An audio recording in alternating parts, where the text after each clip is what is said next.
Kejayaan dinasti Umayyah mulai goyah ketika sistem pemerintahan dianggap terlalu condong pada aristokrasi Arab, yang memicu kecemburuan sosial dari kelompok Mawali, Muslim non-Arab seperti bangsa Persia. Para Mawali merasa dianaktirikan karena meskipun telah memeluk Islam, mereka tetap dibebani pajak tinggi dan sulit mendapatkan posisi strategis dalam pemerintahan. Di sisi lain, konflik internal antara suku-suku Arab sendiri terutama persaingan abadi antara kelompok Yaman dan Qais semakin memperlemah stabilitas politik di dalam istana. Para khalifah terakhir Umayyah seringkali terjebak dalam memihak salah satu faksi, yang justru membuat faksi lainnya memberontak dan memperkeruh suasana di provinsi-provinsi jauh seperti Khorasan. Kondisi ini diperparah dengan gaya hidup mewah beberapa anggota keluarga kerajaan yang dianggap menjauh dari nilai-nilai kesederhanaan Islam. Hal ini menciptakan celah besar bagi kelompok oposisi untuk mulai menyuarakan gerakan perubahan demi mengembalikan kepemimpinan kepada keluarga Nabi Muhammad, Ahlul Bait.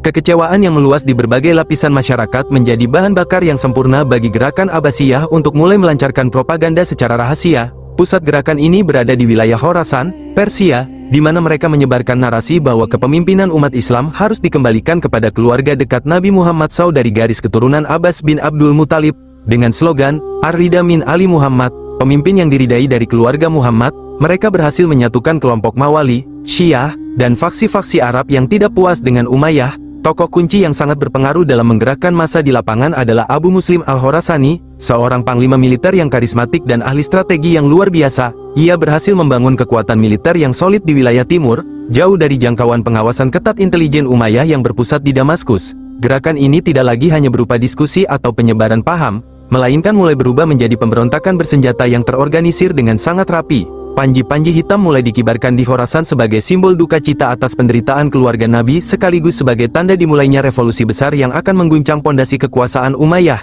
Ketidaksigapan khalifah terakhir, Marwan bin Muhammad, dalam mendeteksi kekuatan revolusi yang tumbuh di wilayah pinggiran ini menjadi awal dari bencana besar yang segera menghantam jantung pemerintahan mereka. Puncak dari ketegangan politik ini meletus dalam sebuah pertempuran besar yang dikenal sebagai Pertempuran Zab pada tahun 750 Masehi, yang berlangsung di pinggir Sungai Zab, Irak. Khalifah Marwan bin Muhammad Marwan II memimpin langsung pasukan Umayyah dalam jumlah besar untuk membungkam pemberontakan. Namun, meskipun unggul secara jumlah, moral pasukan Umayyah sudah sangat rapuh akibat perpecahan internal suku-suku Arab yang saling tidak percaya di medan perang.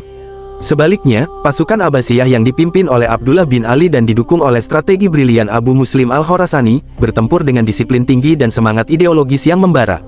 Pasukan Panji Hitam menggunakan taktik dinding tombak yang kokoh, membuat kavaleri Umayyah yang biasanya tak terkalahkan menjadi tidak berdaya.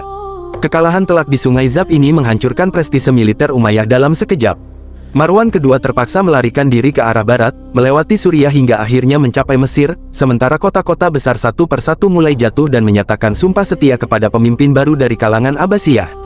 Kemenangan ini bukan hanya sekadar kemenangan militer, melainkan runtuhnya legitimasi politik yang telah dipegang oleh Bani Umayyah selama hampir satu abad.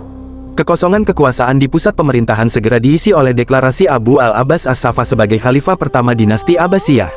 Setelah kekalahan besar di Sungai Zab, kehancuran Bani Umayyah berubah menjadi tragedi pembersihan besar-besaran yang dilakukan oleh penguasa baru untuk memastikan tidak ada lagi ancaman pemberontakan di masa depan. Abu al-Abbas, yang mendapatkan julukan As-Saffah, sang penumpah darah, memerintahkan pengejaran terhadap seluruh anggota keluarga Umayyah di seluruh wilayah kekhalifahan. Kota Damaskus yang selama ini menjadi simbol kemegahan Umayyah akhirnya jatuh, dan makam para khalifah terdahulu dibongkar sebagai simbol penghapusan jejak kekuasaan mereka.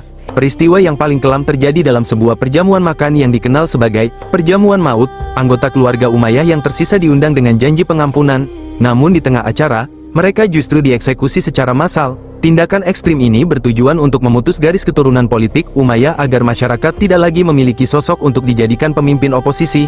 Khalifah Marwan II yang melarikan diri hingga ke Mesir, akhirnya ditemukan dan terbunuh dalam sebuah pertempuran kecil di Busir. Dengan tewasnya sang khalifah, secara de facto kekuasaan Bani Umayyah di timur telah habis, dan struktur pemerintahan pusat dipindahkan ke Irak oleh dinasti Abbasiyah. Namun, di tengah perburuan maut tersebut, ada satu sosok pemuda dari keluarga Umayyah yang berhasil lolos secara ajaib.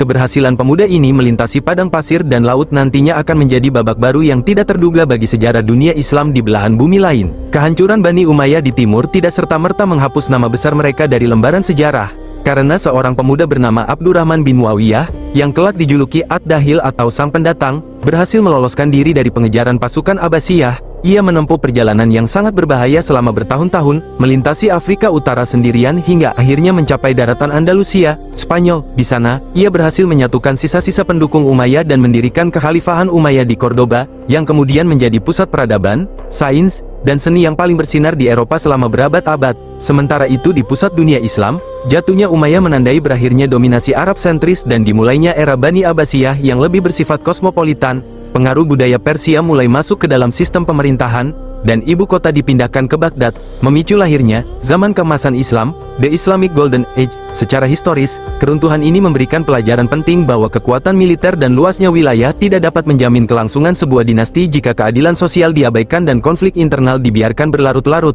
Umayyah runtuh di Damaskus, namun semangatnya lahir kembali di tanah Andalusia. Kisah ini ditutup dengan catatan bahwa meskipun kekuasaan politik dapat berganti tangan melalui peperangan yang berdarah, warisan ilmu pengetahuan dan perluasan wilayah Islam yang telah dilakukan Bani Umayyah tetap menjadi fondasi kokoh bagi kemajuan peradaban Islam di masa-masa setelahnya.